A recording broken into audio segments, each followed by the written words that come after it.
Hola bandidos, ¿cómo estamos? Welcome to Mel's Magic Official. I'm Magic Mel, and this is Charles, one of my angels. Welcome back, Happy New Year. Welcome to episode 10 of season 12. We're closing up this season with reflection and centeredness. I hope you had a good break, guys. It was so important for me to take that break because it's so easy for us to keep on spinning in our wheels, no? Even in the good sense, even when you're coming from a sense of passion. I feel we have so much to learn in terms of tuning in with our personal energetic cycles and actually attuning to the seasonal cycles. So I'm here in Spain and it's not as harsh of a winter as in some parts of the world, but the daytime decreases and it's just a completely different energy. And I noticed with my own body that it wanted to, call it an it, wanted to go into hibernation. So I literally slept for like an entire week. The second week I took off, I allowed myself to just do whatever little Mel in me wanted to do, lighthearted stuff. And then, slowly just giving myself space to be and to come off the scheduled and routine time schedules I made for myself. So I hope you were able, in some sense of form, to do the same, to give yourself that space and to regroup. We've talked a lot about 2003 balancing our energies, masculine and feminine. Masculine is the action part, the protective part, the strategy part, the provider part in us. The more rational part, step by step, maybe part of us. And the other part, yin, is the receptive mode, the restful mode, the time of being from which new inspired action can come and creation inspiration can surge from within us. But if we don't take that time to be in yin state, to allow our divine inner feminine guidance to come up, well, then we end up in the hamster wheel. And as you know, Magic Mel has been in a lot of hamster wheels in the past. And I'm getting off that programming. Okay, as you can see, Charles is doing well. I even gave the cards a break for almost 3 weeks, or almost a month now. It was good. And I've got Pink Flamingo here with us because Magic Mel is rocking pink this season. So I wanted to talk about the theme of self-love and self-care a bit more, because if you've checked out my Patreon message, Oracle Monday, I set it actually on public so you can take a look and get a feel of Oracle Mondays on my Patreon channel. I pull an Oracle card every Monday for my patrons who support Mel's Magic Official. I started to speak about unconditional love. And when I pulled the card, I was almost like rolling my eyes because it's a big topic, unconditional love. We all talk about love. I started to talk about the sense that it starts with us. It starts with us. And it's, for me, been a difficult journey to come to that point that all the love that I was seeking outside, even from friends and family, especially intimate relationships, I was trying to fill a void within myself. So everything collapsed for me to look within, recognize that void, and actually connect to my own source. And that source within me is within you. And our task is really to connect to that, to realize and remember that we are love in our essence. And I know that sounds super cliche and, new agey, but until you experience it for yourself, it's just words, like anything, like any truths, no? So the important thing is for you to experience it yourself and incorporate it into your own truth. And how do we do that? How do we connect with our own source? Well, there are a lot of tools and a lot of practices, meditation definitely. And really, in meditation, what I do is I observe myself. I observe my thoughts, my beliefs about myself. And through this self-observation, I've realized how much self-destructive programming I had in my past. And when this thought or belief comes up, I really look at it and say, does this still serve me or not? It's a sifting process. And the more you do that, the more you realize that what is left is love. And that this precious self, I'm talking here in the Jungian sense, the self, the center of you, is love at the essence of it. So it is work. You have to sift through it. You have to dedicate some time to it, but it's worth it, because once you realize that, you can tap into that, you can nourish yourself from that center, and you can share from that with others. Self-love comes in tandem with unconditional love. Because again, what does unconditional love mean? It means to love without conditions, or maybe to love despite of the outer conditions, because things don't always go our way, do they? I mean, we might extend a love invitation to another, and then realize that the other person doesn't share the same feelings. What do we do with that love? The feelings are still ours, but we can redirect it to ourselves. We can know that we can share that love in other forms with others until the right energetic combination arrives, and that love will be reciprocated. But to just be love is a challenge, is a task, because it's coming from this bigger perspective where I feel at the essence it's either we come from love or we come from the opposite, which is what? Fear or separation or wounding. And wounding at the essence is separation, not from that love. So love is a big topic, unconditional love especially. Love for the self, forgiving ourselves, having patience with ourselves, loving ourselves in our messy humanness, not expecting ourselves to be perfect, to really be that cheerleader for ourselves, to practice loving actions, to set kind of routines or practices that we know nourish us, and reduce those habits that we know deplete us. It's really like being that parent to ourselves that perhaps we never had, a loving parent. Self-love is also really accepting yourself for everything that you are, with your perceived flaws and with your strengths, because it's all of that that makes up you. And to know that you are so unique in your constellation and your composition, and that you are an integral element, keynote in the tapestry of life. Like, you have some medicine that no other person has in the precise format as you do. See where I'm going at? So to love yourself is to recognize that value in yourself and to accept it, express it, and share it with others. Often when we cut ourselves off from our own self-worth and our own self-value, we're not able to extend that to others. That's why it's so important. It's not narcissistic or egocentric to love ourselves, because it's from that point that we can really share with other people. And that itself is a balancing act, because if you're an empath, maybe your tendency has been to overshare at the cost of what? Of your own depletion. So love, self-love, is also honoring your own energetic boundaries. Not doing out of a sense of obligation. Doing out of a sense of joy and overflow, meaning you fill your own cup first. If you need to take that time off, do it.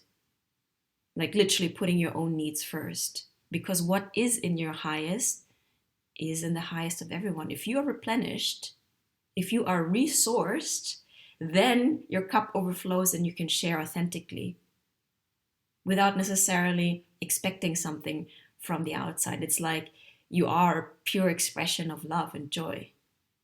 But you got to tap into that first for yourself. And then, of course, other people can reflect that love that you are emitting back at you. And we enter the whole theme of interdependent relationships where we give and receive.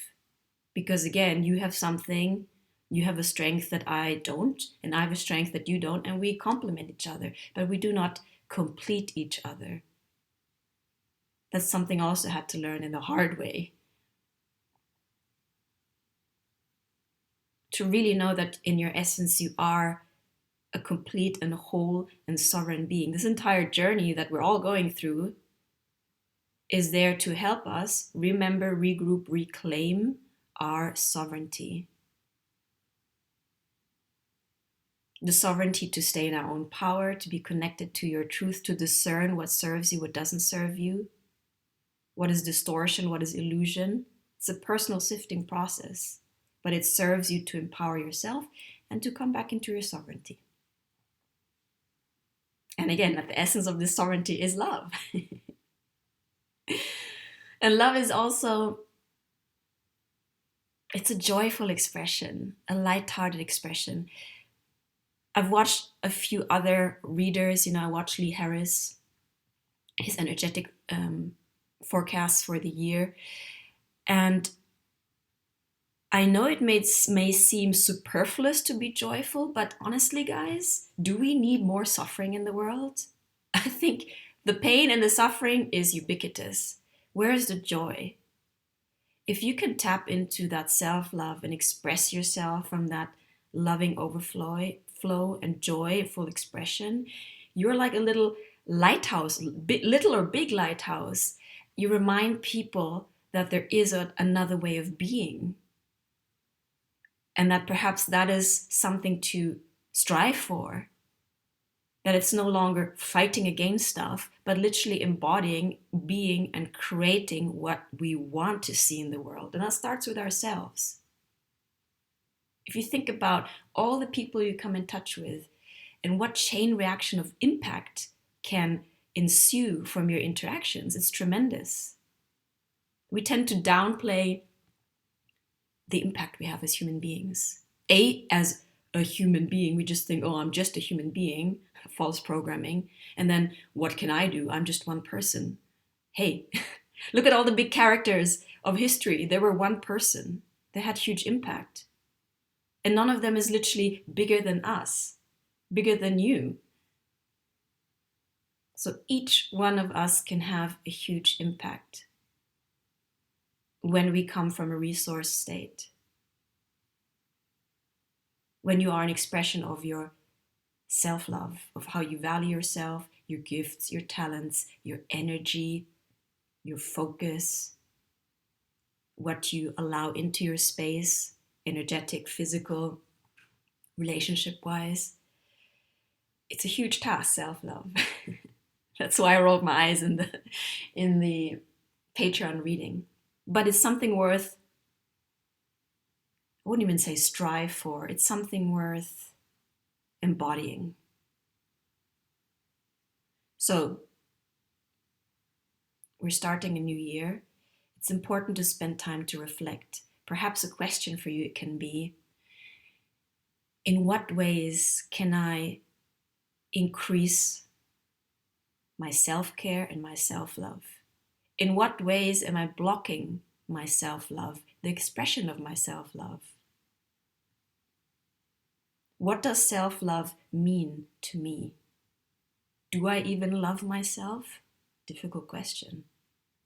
Can you look yourself in the mirror and honestly, sincerely, without looking away, tell yourself, your own reflection, that you love yourself without cringing? When you do that, when you look at yourself in the mirror and literally tell yourself that, it's like divine consciousness looking at its own creation. Self-realization that you are a divine being. And you telling yourself that, your body, your being, your cells, they're listening. Our body is like what, 60-70% water, our brain is more, but they're all vibrating at a frequency. And the way we speak to ourselves is so important. I mean, that's a whole other topic. Use of our voice, the power of our voice, spelling, vibration. So how about incorporating some loving routines to yourself? It doesn't even have to be that grandiose. I'm telling you, just go to the mirror in the morning, brush your teeth, I hope you do. Look at yourself. Take away all of this self-doubt, self-criticism, all of this stuff, and just realize what a miracle you are. And practice saying, I love you. Or even just notice, try and do it and see your reaction. That's also telling. Yeah. I feel consistency is important, also me, I'm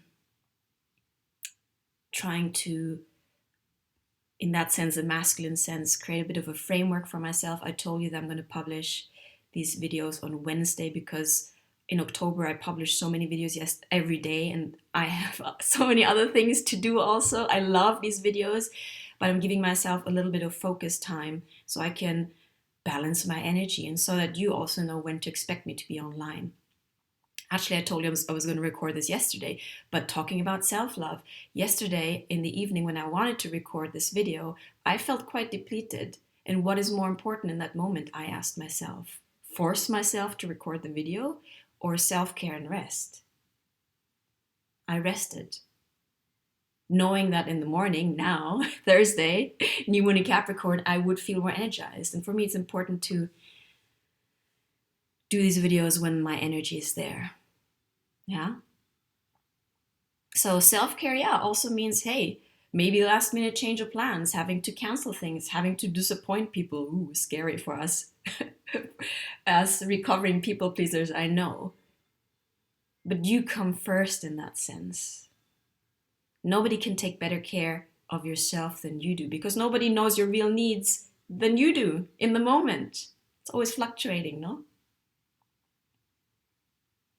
So spend some time, I invite you to spend some time to reflect about these notions of self-love, self-care also. I mean, self-care is more, for me personally, more of these routines that we establish that are nourishing for your mind, body, soul. For example, I started doing, I know it's funny, face yoga because I noticed I had neglected my own face. So I spent some time loving my face over Christmas, doing some crazy face yoga. And I noticed that my body, my face responded immediately. So self-care is that, and I'm also taking vitamins now. Quit basketball is too crazy, just manage my energy better. But then self-love is different, I feel. Self-love has to do with all of these decisions. We talked about who do you let into your space, how do you interact with, how do you honor your needs. Yeah. How do you express yourself? How do you allow to express yourself?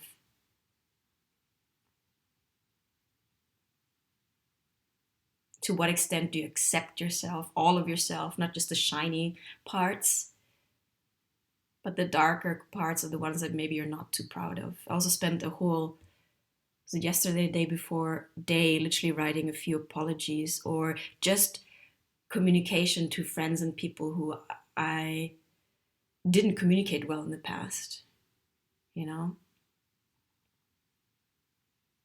So self-love also has to do with your values. Like, are you living and acting and speaking from your own set of values? That will make you feel good, and that will make you feel proud of yourself because you're acting in alignment with what you feel is important in your life. That's also self-love.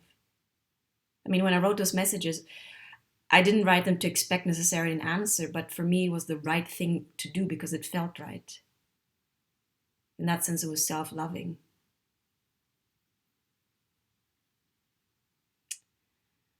My big intention for 2024 is to practice the surrender experiment. If you don't know what I'm talking about, read or look up Michael A. Singer's The Surrender Experiment, which is crazy. I mean, that's like, it's literally basically getting out of my own way so the universe can work through me. I told the universe, look, you know my intention. I want to serve. I want to be joyful. I want to create from joy, but I don't want to enforce my own personal will onto the universe. I'm like, okay, let the divine, I want to step out of my own way and let the divine work through me.